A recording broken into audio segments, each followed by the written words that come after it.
Hey, welcome back to the Love Well podcast. And it's been a couple weeks. It's been a couple of crazy weeks in our lives. And so the podcast just did not get recorded.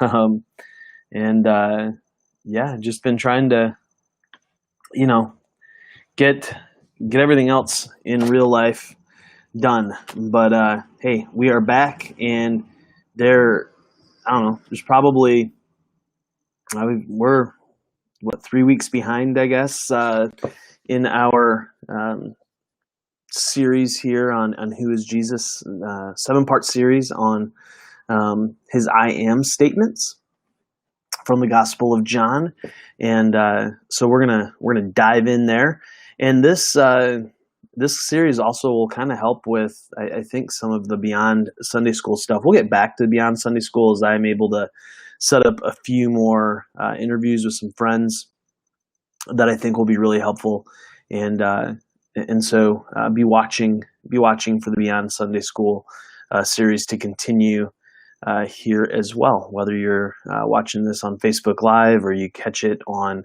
the Love Well podcast, wherever you get your podcasts, those will be coming back as well. Let's see. This for most of the kids in Michigan, this is your first day of school, and so parents, if you have got kids off chasing a new school year, kudos to you. And as things are continuing to kind of be strange, just remember, don't judge this new school year by these first few days, as everybody's getting ramped up with technology and trying to figure out how to do school from home.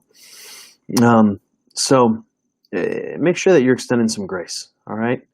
And let's try to love well in the midst of the craziness. So grab a cup of coffee if you want to, and we are going to spend some time looking at John chapter 8, verses 12 through 20. Now, we are, before we dive in, I just want to remind you to subscribe to Love Well. You can do that over at danielemrose.com. That way, anything that I record or write just gets dumped right into your inbox. And that's probably the easiest way to follow along. You can also connect with me on Twitter at Daniel M. Rose, and the archive of this will be at youtube.com/Daniel Rose. And that's another easy way, if you want to get notified when I go live, that kind of thing, is just subscribe there and make sure you turn on notifications. That'd be pretty great.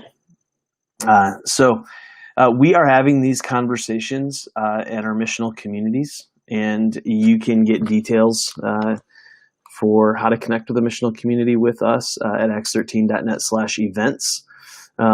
That kind of gives you the day and time, that kind of stuff. So I hope that you'll connect in person, because as great as the video format is or whatever, man, hanging out in real life is the way to go. We are doing things kind of in a social distanced way, right? Like we're trying to be smart. So our missional communities are gathering outside and that kind of thing. And so I really hope that you won't be, you won't be afraid to come out and be a part of those gatherings. So join us, right? We would really appreciate it. All right, so this week, Sunday on a Monday, we are back at it here with the second I am statement of Jesus in the Gospel of John, and that's found in John chapter 8, verses 12 through 20. It goes like this. When Jesus spoke again to the people, he said, "I am the light of the world. Whoever follows me will never walk in darkness, but will have the light of life." The Pharisees challenged him. Here you are appearing as your own witness. Your testimony is not valid." Jesus answered, "Even if I testify on my own behalf, my testimony is valid, for I know where I came from and where I am going. But you have no idea where I come from or where I am going. You judge by human standards. I pass judgment on no one. But if I do judge, my decisions are true, because I am not alone. I stand with the Father who sent me. In your own law, it is written that the testimony of two witnesses is true. I am one who testifies for myself. My other witness is the Father who sent me." Then they asked him, "Where is your Father?" "You do not know me or my Father," Jesus replied. "If you knew me, you would know my Father also." He spoke these words while teaching in the temple courts near the place where the offerings were put. Yet no one seized him, because his hour had not yet come. All right, so what do we do with this?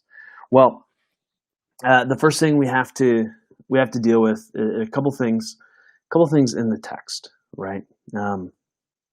We need to kind of understand the context. We need to understand when Jesus was saying this, where Jesus was saying this, because it really sheds some helpful light on what it is that Jesus was trying to talk about here, what he was trying to say.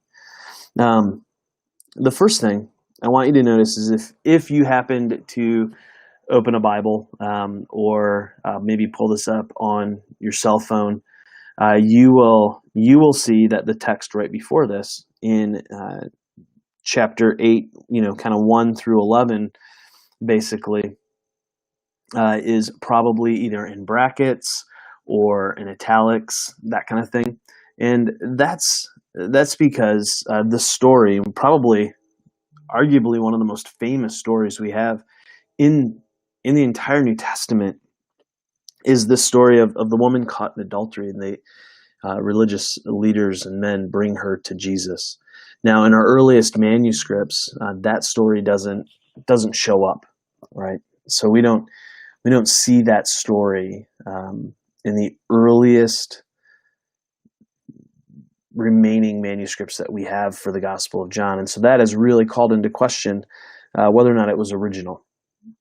Now, it's become such an important text, it's become so helpful that the decision has been made to leave the story in.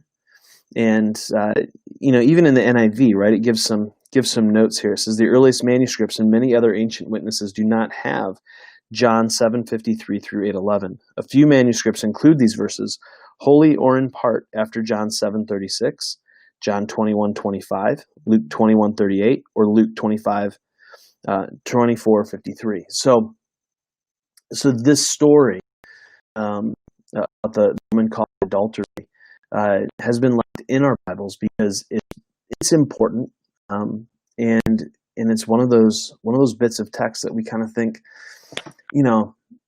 if it wasn't in the original, it was added really early, and it's very important.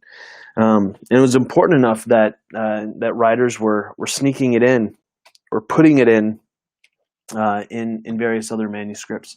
So just wanted you to be aware of that. But the bigger context here is when Jesus stands up in verse 12 to speak to the people and declare that he is the light of the world. He is doing so in Jerusalem at the temple during what was commonly called at the time, the Festival of Lights. This was the Feast of Tabernacles, and this feast, this Festival of Tabernacles, was one that was instituted back in Leviticus 23, verses 42 and following, and you can read about it there. You can go check it out. But it was an important festival because it was this reminder of God's provision, of how he cared for the people through his presence, right? Because if you remember when the Israelites came out of Egypt, when they left Egypt and were freed from slavery by Moses, they wandered the wilderness for a generation. They wandered in the wilderness for 40 years. And while they were wandering, they were led through the wilderness by God's presence through a pillar of cloud and a pillar of fire. And so this festival of tabernacles was to remind the people of Israel of how God provided for them, how God cared for them through that time of wandering in the wilderness. And primarily how he did it through his ongoing presence in the pillar of fire and the pillar of cloud. And so what they would do is they would gather in Jerusalem, and they would gather around the temple, and they would all live in tabernacles or tents for a week. And now these were not just like simple little tents. Now these guys, this was a festival, and so it was a party scene, man. And one of the ways that the people kicked it up a notch, so to speak, is they decorated their tabernacles with tons of lights. And so at night during the festival of tabernacles, the entire Temple Mount would just be ablaze with light and candles and fires, and it was a beautiful scene to behold. And so it kind of got this popular vernacular, so to speak, of being the Festival of Lights. Now, in today's world, the Festival of Lights is Hanukkah, right? But back then, the Feast of the Tabernacles was kind of known as the Festival of Lights because of the way that the Temple Mount looked, with all of these tents just absolutely lit up. And it was just this remarkable time each year. And so they would gather for this festival and celebrate the presence of God in the pillar of fire and the pillar of cloud. And so that's the context, right? And who was the light? The light at night was the pillar of fire, the very presence of God in their midst. And so when Jesus stands up and declares, "I am the light of the world," what he is declaring here is that he is the very presence of God in their midst. He is the very presence of the divine. This was quite a statement, right? For him to stand up and say, "I am the light of the world. I am the pillar of fire. I am God in your midst. The divine has moved into the neighborhood." This is what he's saying. So if you're with me, if you're hanging out with me, if you are in my presence, you are with God. We can't look past at the ramifications, the dramatic ramifications of Jesus' statement here. To say that he is the light of the world is to say that he is God. But here's the thing. He goes one step further, right? You have to remember that the Pharisees in particular, and the Jewish people in general back in the first century, had this very, very clear self-understanding as being the chosen people of God. They had a very clear sense of their election, right? And we see that. And rightfully so. We see that back in the Old Testament, where the Bible says that God chose the people of Israel from among all of the other nations, and he didn't choose them because they were the biggest and the strongest, but he chose them because they were the smallest, and he would be glorified through them, right? And so in a very real sense, what happened is, over time, as the people of Israel were more and more oppressed, as the people of Israel were more and more persecuted, and as their land was continued to be plunged into warfare and continually fought over, because it's just such an important crossroads in the Middle East, they began to see God as kind of their own God. That God would fight on their behalf. That God was against all of the other nations, and in particular in the first century, that God was against Rome. That God was against the enemies of Israel.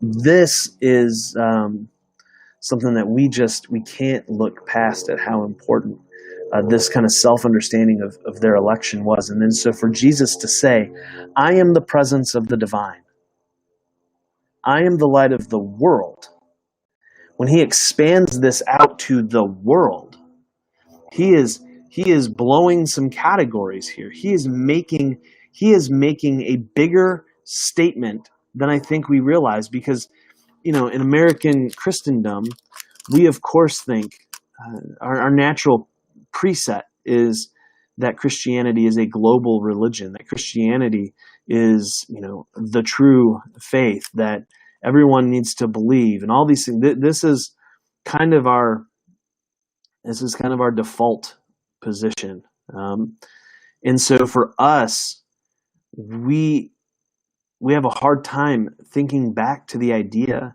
of God being against people, of God being against our enemies. Or is it? And I think maybe that's the challenging thing here for us, right? For Jesus to stand up and say, I am the light of the world. I am the divine presence for the world. He's saying that he is God, and he is for the world. He is for everyone. Kind of goes back to the whole Joshua and Moses thing, right?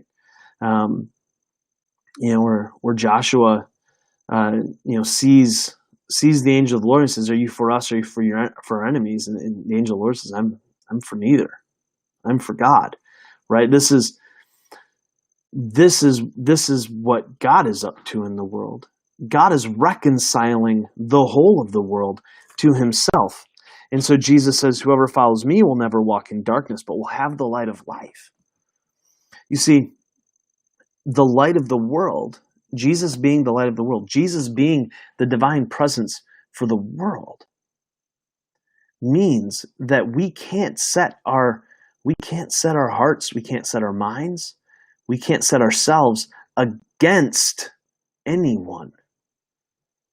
And this ties right back to so many things that we have consistently talked about in this podcast, is the idea, the central idea that to follow Jesus is to love your neighbor as yourself and to love your enemy. Right? This is practically what it looks like to follow Jesus. So when we follow him, we are following him into the light as the one who is the divine presence for the world, as the one who shows the entire world. It's a universalized statement here of who God is. That God ultimately is found in the person of Jesus. And so when we walk through that and we begin to try to grasp that, it challenges us in some really deep ways. We can't be in this position where we're an us against them kind of setup. And too much of the Christian faith is us against them. Too much of the Christian faith has fallen into some sort of tribalism, where we think that we're good and those people are bad, whoever those people might be and whoever we might be. And then we try to baptize it into religion, right? We've seen that over the last weeks in the political conventions. Both conventions have tried to baptize their platform in religious faith, and neither is true. Neither of them are the light of the world, and yet so many of us we go right into it, and we identify more clearly with a donkey or with an elephant than we do with the light of the world. Because when we identify with the light of the world, when we choose to not walk in darkness, what happens is we come to a place where we are extending grace and mercy and love, even to those people who we most vehemently disagree with. Because there's something bigger, there's something more that we want to point people to. It's not about being right. It's not about winning arguments. It is about following the light of the world where there is no darkness. It is about being in pursuit of the divine presence out into the world and being people of the light. This, as we process this, as we wrestle through this, it's really hard, because so often we think we know what God is about.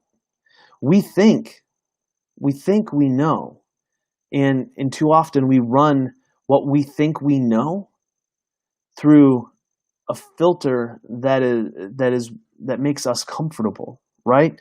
Look here at verse 15. Jesus has just been challenged by the Pharisees. And they're challenging from the law. They're challenging from the rules of the Bible about witness and identity and that kind of thing. Because in the Bible says, in court, the Jewish people needed to have two witnesses and to prove something to be true. And the Pharisees are saying, "Hey, dude, Jesus, you only got one." And so Jesus is kind of pushing back on this. And he does it this way. He says, "Even if I testify on my own behalf, my testimony is valid, for I know where I came from and where I am going." All right. So doing a little bit of research, I know where I came from, I know where I'm going. Apparently, this idea back in the first century was kind of one of those things where this was ascribed to God. This was kind of a divine thing, that human beings can't know where they came from, and human beings don't know where they're going. In other words, we don't remember eternity past, and we don't know eternity future. So we don't know where we came from. We don't know where we're going. This is kind of what the philosophers, the religious philosophers, were kind of arguing back in the first century. It makes a lot of sense. I mean, you think about your own story. I mean, when's your first memory? A couple Sundays ago at Missional Community, we were talking about this, and I asked that question. When was your first memory? And most people were like, I don't know, 8, 7. Someone's like 4.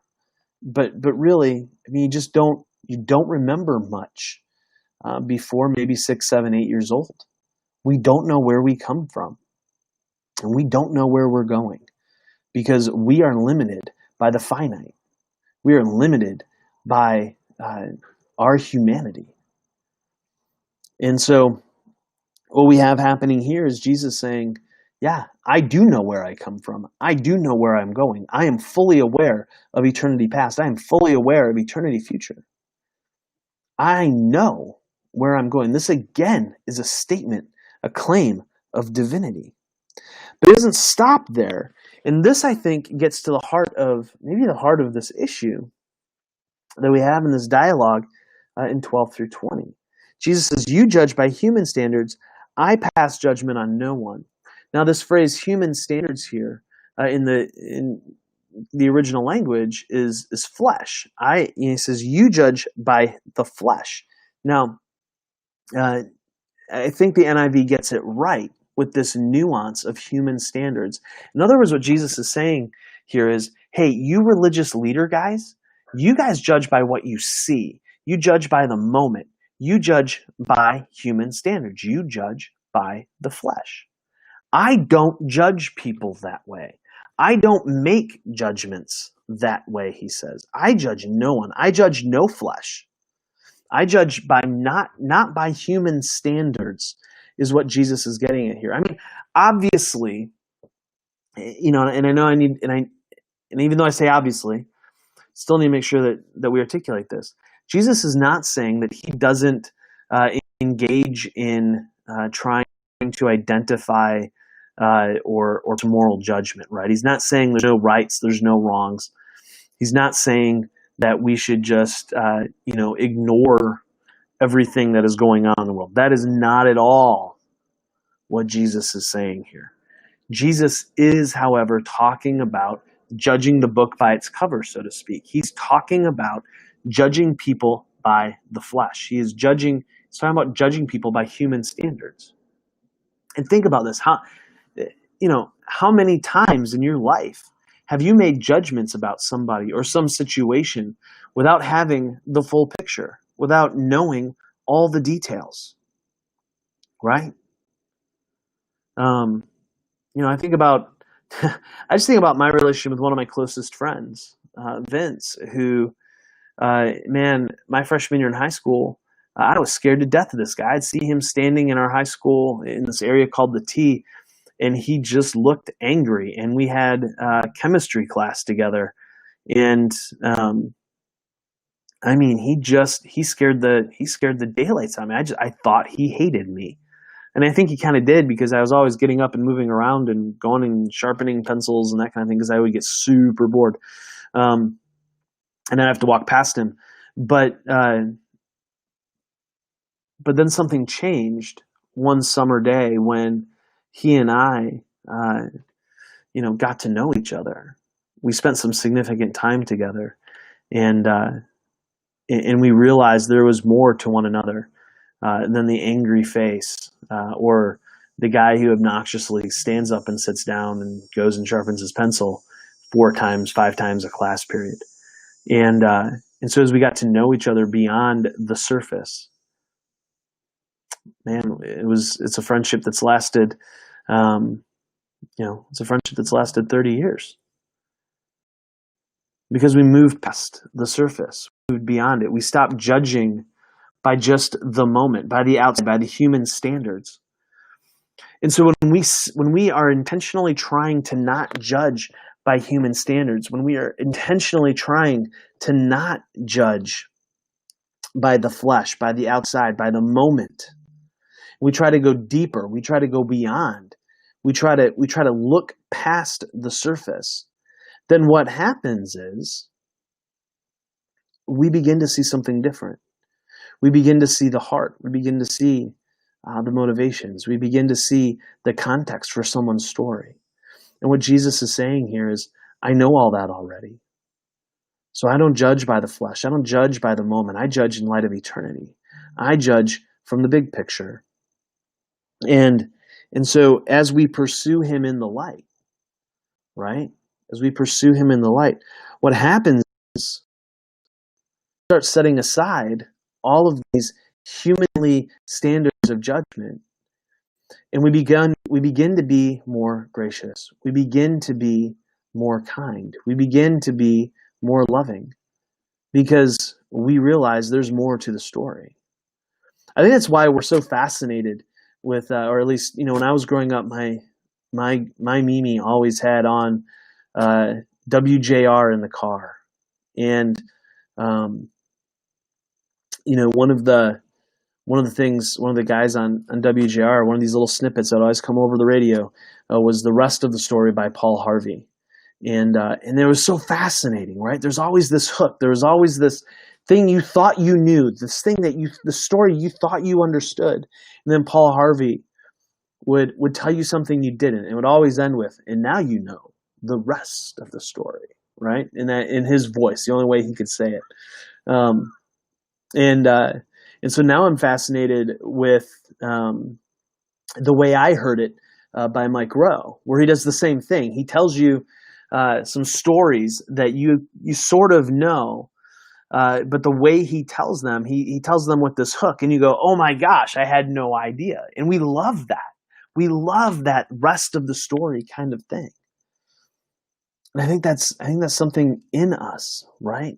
Something in us that we are drawn to that. We're drawn to the reality that there is so much more, that all we see is the tip of the iceberg. And so when we start following the light, when we start pursuing the light of the world, When we start following Jesus, we begin to realize that we don't know the whole story. We don't have the full picture. We don't have the divine perspective. And so we follow him. And as we follow him, we become more humble because we realize that we can't judge by human standards anymore. We can't judge by just this moment. We can't judge by the flesh, by the outside appearance. We have to go deeper. And we realize that each person has their own story. And each person demands us to go deeper. To go deeper. And when we do, we become kinder, gentler, and more loving. And we end up not walking in darkness anymore, but we walk in light. And what the light does is it changes our posture from people who are against things to people who are for others. And that is a significant change in posture. Because we begin to realize that we don't know the whole story. We don't have the whole picture. And all of a sudden, we realize the light is more brilliant than we could ever possibly imagine, because all of our preconceived notions get blown completely out of the water. And people, divine image bearers, become so much more interesting. And they become folks whose stories we want to hear, stories we want to know.